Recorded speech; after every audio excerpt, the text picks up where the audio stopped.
హైదరాబాద్ లో నీలోఫర్ హాస్పిటల్లో అంతర్జాతీయ నర్సుల దినోత్సవాన్ని ఘనంగా నిర్వహించారు. ముఖ్య అతిథిగా పొన్నం ప్రభాకర్ హాజరై నర్సులను సత్కరించారు. కార్యక్రమంలో రాజ్యసభ సభ్యులు Anil Kumar Yadav, fisheries corporation chairman మెట్టు సాయి కుమార్ తదితరులు పాల్గొన్నారు. ఈ సందర్భంగా మంత్రి పొన్నం ప్రభాకర్ మాట్లాడుతూ నర్సులు వైద్య రంగానికి వెన్నెముక లాంటివారని కొనియాడారు. రోగుల ఆరోగ్య పరిరక్షణలో నర్సుల సేవలు అమూల్యమని, కరోనా సమయంలో వారి సేవలు చిరస్మరణీయమని అన్నారు. నీలోఫర్ హాస్పిటల్ కు ప్రత్యేక చరిత్ర ఉందని, ప్రతిరోజు వేలాది మందికి వైద్య సేవలు అందిస్తున్నట్లు తెలిపారు. ప్రపంచ నర్సుల దినోత్సవ శుభాకాంక్షలు. 1820లో మరి నైటింగ్లే గారి జన్మదినాన్ని మనం అంతా కూడా ప్రపంచమంతా నర్సుల దినోత్సవంగా జరుపుకుంటా ఉన్నాం. ఈ సందర్భంలో మీ అందరితో కలిసి ఈ వేడుక నిర్వహించుకోవడం ద్వారా, మిమ్మల్ని సన్మానించుకోవడం ద్వారా ఈ వృత్తిలో ఏ విధమైనటువంటి గౌరవం ఉందో మీరు అనుభూతి పొందేటువంటి ఉద్దేశంతో మేము ఇక్కడికి అందరూ కూడా రావడం జరిగింది. ఇదొక పవిత్రమైనటువంటి సేవ. ఈ సేవ ద్వారా అనేక మంది, వందల వేల మందికి మీ యొక్క ఉద్యోగ కాల పరిమితి లోపల సర్వీస్ చేసే అవకాశం ఉంటుంది.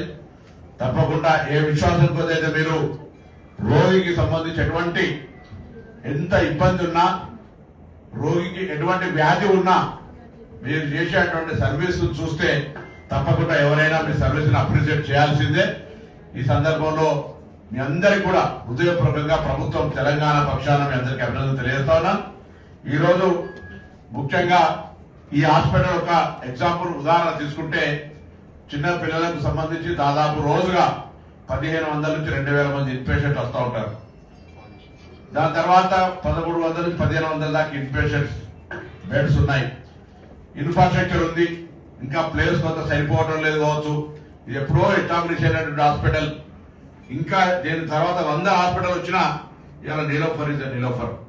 కాబట్టి ఇందులో పనిచేస్తున్న అందరూ సూపరింటెండెంట్ గారికి మొదలుపెట్టుకుంటే కింది క్షేత్రస్థాయి దాకా అభినందిస్తా ఉన్నా. ఇందుకు సంబంధించి ఇప్పుడే గౌరవ పార్లమెంట్ సభ్యులు చెప్పినట్టుగా ఒక 2D ఎకో సెంటర్ ఇచ్చినారు. ఇప్పుడే నాకు సూపరింటెండెంట్ గారు చెప్పినారు ఒక MRI మేము ఇలా MNJ పంపాల్సి వస్తుంది.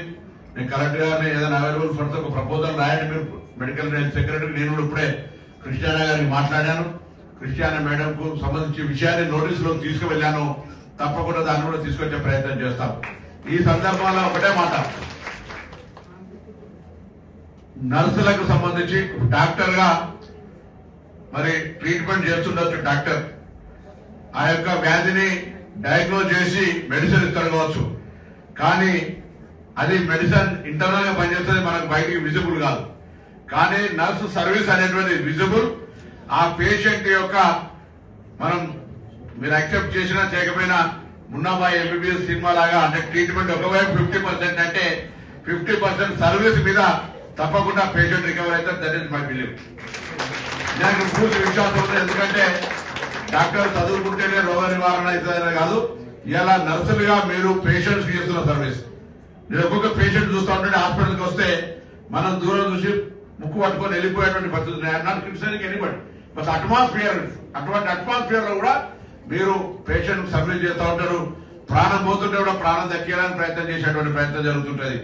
మీరు ఇబ్బంది పడుతున్నా, ఎంత అక్కడ తీవ్రమైన అనేక ఒత్తిళ్లు ఉన్నా పేషెంట్ కు సమయాలకు సంబంధించి ఎటువంటి స్వార్థం లేకుండా పనిచేసేటువంటి వ్యవస్థలో ఉన్న మీ అందరూ కూడా హృదయపూర్వకంగా మనసు నిండా మీ అందరికీ అభినందన తెలియజేస్తా ఉన్నా.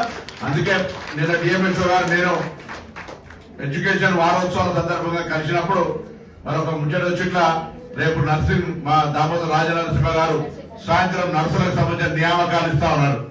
మనం కూడా హాస్పిటల్ పోయి కొంతమంది నర్సులను సన్మానం చేస్తామని చెప్పగానే నీలోఫర్ హాస్పిటల్ కలెక్టర్ గారితో మాట్లాడి ప్రోగ్రాం తీసుకున్నాం. నేను మరొకసారి హృదయపూర్వకంగా మీ అందరికీ మనస్ఫూర్తిగా అభినందన తెలియజేస్తా ఉన్నా. ఈరోజు ప్రపంచ నర్సుల దినోత్సవం సందర్భంగా మీ అందరూ కూడా మంచి సర్వీస్ ఇవ్వడం ద్వారా పేద ప్రజలకు పెన్నిది, పేద ప్రజలకు అడ్రస్ అయిన ముఖ్యంగా ఆసుపత్రుల వాళ్ళ ట్రీట్మెంట్ కు సంబంధించినటువంటి విషయంలో మరింతగా ఇంకా సర్వీస్ ఓరియంటేషన్ తో చేయాలని ఆకాంక్షిస్తూ మీ అందరికీ ప్రపంచ నర్సుల దినోత్సవ శుభాకాంక్షలు తెలియజేస్తూ ధన్యవాదాలు తెలియజేస్తాం.